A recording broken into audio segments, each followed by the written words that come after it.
Sur Nintendo Switch, beaucoup de jeux sont passés à la trappe ou sous les radars, et c'est le cas du jeu d'aujourd'hui. Et je vais pas vous parler d'un simple jeu indé obscur sorti par Devolver comme Gris ou Cult of the Lamb. Déjà parce que ces deux jeux sont très connus, et ensuite parce que les développeurs qui ont fait ce jeu étaient Platinum Games, les créateurs de Bayonetta, rien que ça, et Nintendo. Et pourtant j'en ai jamais entendu parler, et peut-être que vous non plus. 2019, peu de temps avant qu'une pandémie bloque la planète entière, a eu lieu la dernière édition de l'E3, plus grande conférence du monde du jeu vidéo où les créateurs montraient leurs jeux, leurs prototypes et leurs consoles. Il s'agissait de la dernière édition étant donné qu'après, les constructeurs de consoles et les éditeurs tiers se sont rendus compte que faire leur propre conférence sur internet ça coûtait d'une moins cher et de deux c'était plus facile d'accès. Donc en tout cas c'est là-bas que Nintendo présentait un jeu nommé Astral Chain. Il s'agissait d'un hack and slash au gameplay asymétrique, j'expliquerai ça plus tard, et ce jeu est sorti la même année que celle de son annonce, soit 2019. Les raisons pour lesquelles on n'en a pas trop entendu parler, c'est peut-être parce que déjà il y a eu le Covid, c'est vrai, et qu'en plus il y a eu un jeu qui s'appelle Scarlet Nexus sur PlayStation et Xbox qui est sorti avec quasi le même univers et presque la même histoire, donc bon. Et le même gameplay aussi parce que c'était un hack and slash. Salut, c'est Axcat de après la vidéo, alors j'ai vérifié et Scarlet Nexus il est sorti en 2021, soit 2 ans après Astral Chain, ce qui fait que Astral Chain est du coup précurseur sur ce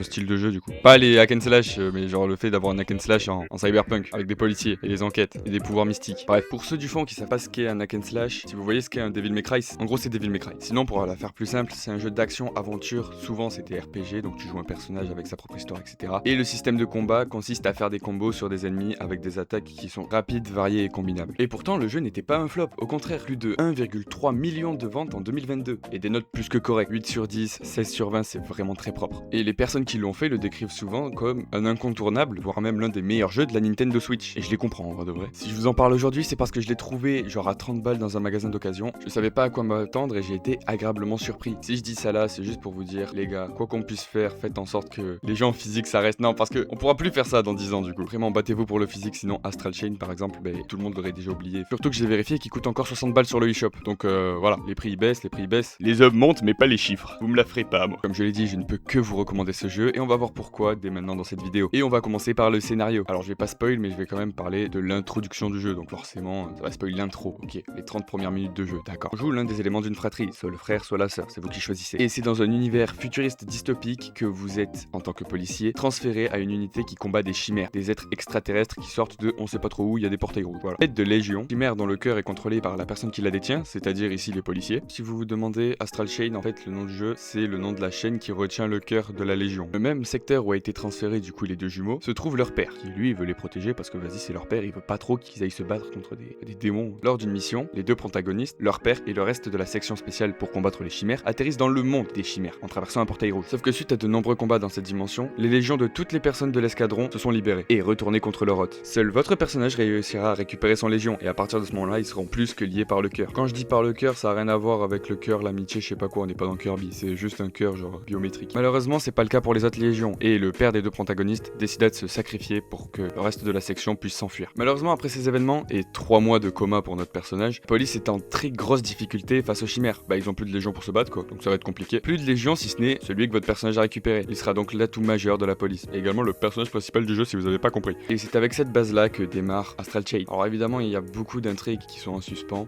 que je vous ai pas révélé actuellement. Donc si vous aimez tout ce qui est enquête, mystère, tout ça, il y a dans le jeu. Il y a. Et pas qu'un peu. Bon, c'est vrai qu'après, les interactions entre les personnages ainsi que les personnages eux-mêmes ressemblent beaucoup à d'autres persos de Scarlet Nexus. Si vous avez fait Scarlet Nexus, ça peut vous intéresser. Ensuite, les monstres ressemblent à des monstres de Bayonetta, mais c'est le même studio, donc c'est à peu près normal. Là, on va parler du gameplay, avec ce fameux système de combat asymétrique comme je l'ai dit plus tôt. Comme dans Pragmata, je fais des parallèles, moi je pourrais mettre hashtag Pragmata et... Bref, comme dans Pragmata, on a deux persos à contrôler, ici le policier et sa légion. En termes d'attaque, le policier a 3 armes principales de base. L'épée, rapide et attaque au corps à corps, le pistolet, attaque à distance, et la masse, puissante mais lourde. Évidemment, on est dans un hack and slash, donc il y a des combos et des attaques spéciales qui se débloquent au fur et à mesure du temps. Par exemple, si on court avec l'épée puis qu'on attaque, ça nous fait faire un dash. Pour finir, on a les attaques spéciales de la légion utilisées par le policier. La légion épée peut trancher, la légion arc peut tirer à l'arc, et la légion du coup de poing peut donner des coups de poing. Bravo. Quant à la légion elle-même, elle peut être envoyée au combat, rapprochée ou loin. Elle peut également se déplacer vers l'ennemi, comme bon vous semble. De plus, elle peut être utilisée comme un grappin ou un lasso pour stopper les adversaires ou les attaquer à distance. Leurs armes peuvent être améliorées. Tout cela pour la maudite somme de 3 mois de coma, putain. On va passer à l'univers cyberpunk qui est présent dans le jeu. Encore une fois, si vous avez joué à Scarlet Nexus, ça va vous rappeler quelque chose. Donc à part tout l'aspect